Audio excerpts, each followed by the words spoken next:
അപ്പം mushroom just roast ചെയ്യാനാണ് ഞാൻ ഉദ്ദേശിക്കുന്നത്. ഇത് നമ്മൾ മഷ്റൂം അരിഞ്ഞ് വെച്ചേക്കുന്നതാണ്. അപ്പോൾ ഇത് മഷ്റൂം നമ്മൾ അരിഞ്ഞ് വെച്ചിട്ടുണ്ട്. ഇതിനകത്ത് മഞ്ഞൾപ്പൊടി ഉപ്പും ചേർത്ത് നമ്മൾ വൃത്തിയാക്കി വെച്ചേക്കുവാണ്.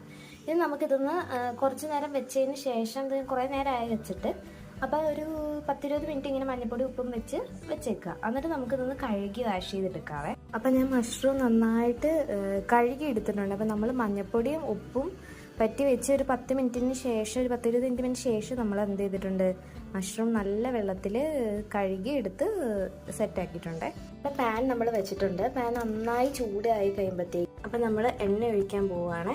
അപ്പോൾ ഒരു കുറച്ച് എണ്ണ ഒഴിച്ച്, ഒരു 2-3 സ്പൂൺ എണ്ണ ഒഴിച്ച്, എണ്ണ നന്നായി ചൂടായി വരുമ്പോഴത്തേക്കും നമ്മൾ ചതച്ച് വെച്ചിരിക്കുന്ന കൊച്ചുള്ളിയും പച്ചമുളകും ഇട്ടു.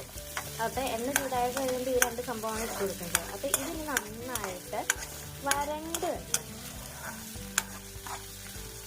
നമ്മുടെ ഉള്ളി ഇങ്ങനെ വരണ്ട് വന്നിട്ടുണ്ട്. അപ്പം നമ്മളിങ്ങനെ ഇടയ്ക്കിടയ്ക്കൊന്ന് ഇളക്കി ഇട്ട് കൊടുക്കുക. നമ്മൾ തീ ചെറിയൊരു ചൂടിലാണ് കേട്ടോ, അതായത് ഫ്ലെയിം കുറച്ചാണ് ഞാൻ വെച്ചേക്കുന്നത്. അപ്പോൾ ഇത് നന്നായിട്ട് വരണത് വരെ നമ്മൾ വെയിറ്റ് ചെയ്യുക.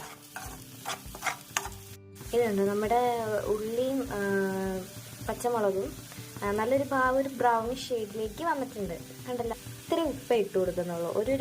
നമ്മുടെ ഒരു പിടി ഉപ്പേ ഞാൻ ഇടുന്നുള്ളൂ. ഇത്ര ഉപ്പ് ഇട്ട് കഴിഞ്ഞ് കഴിഞ്ഞാൽ ഒന്ന് ജസ്റ്റ് ഒന്ന് ഇളക്കി കൊടുക്കുക.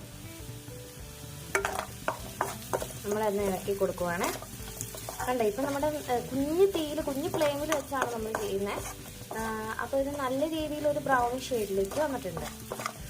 ഇനിയാണ് നമ്മുടെ മഷ്റൂം ഞാനിവിടെ കഴുകി വെച്ചിട്ടുണ്ട്. ആ മഷ്റൂം നമ്മൾ ഇതിനകത്തേക്ക് ഇട്ട് കൊടുക്കുക. ഒരു 200 ഗ്രാം മഷ്റൂമാണ് കേട്ടോ നമ്മൾ മേടിച്ചേക്കുന്നത്.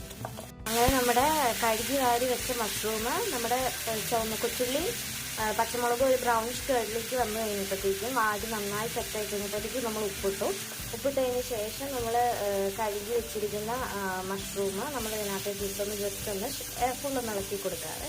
അപ്പോൾ അങ്ങനെ നമ്മുടെ കഴുകി വെച്ച മഷ്റൂം നമ്മൾ ഇതിനകത്തേക്ക് ഇട്ട് നന്നായി ഇളക്കി പിന്നെ കുറച്ച് നേരം അത് മൂടി വെച്ച് നന്നായി വേവണം. ഇപ്പോൾ മൂടി വെച്ചിരിക്കുന്ന നമ്മുടെ മഷ്റൂം ഞാനൊന്ന് തുറന്ന് ഇളക്കി കൊടുക്കുവാണേ. അപ്പോൾ ഓൾമോസ്റ്റ് നമ്മുടെ മഷ്റൂം സെറ്റായിട്ടുണ്ട്. എന്നാലും കുറച്ച് നേരം കൂടി, ഒരു 5-10 മിനിറ്റും കൂടി ഇരുന്നോട്ടെ. അപ്പോൾ നന്നായി റോസ്റ്റ് ആകും. ഒത്തിരി ഉണ്ടായിരുന്ന മഷ്റൂമാണ്. ഇപ്പോൾ ജസ്റ്റ് അടച്ച് വെച്ച് വേവിച്ച് കഴിഞ്ഞ് കഴിഞ്ഞപ്പോഴത്തേക്കും ഒരു കുറച്ച് ക്വാണ്ടിറ്റി കുറഞ്ഞ രീതിയിലായി. അപ്പോൾ ആ ലെവലിൽ വേണം. വളരെ ടേസ്റ്റി മഷ്റൂം റോസ്റ്റ് റെഡി ആയിക്കൊണ്ടിരിക്കുന്നു. നമ്മുടെ മഷ്റൂം സെറ്റായിട്ടുണ്ട്. ഇത്രയേ ഉള്ളൂ നമുക്ക് മഷ്റൂം റോസ്റ്റ് ഉണ്ടാക്കാൻ വേണ്ടിയിട്ട്. അപ്പോൾ ഈസി അല്ലേ, എല്ലാവരും ഒന്ന് ട്രൈ ഔട്ട് ചെയ്യണേ.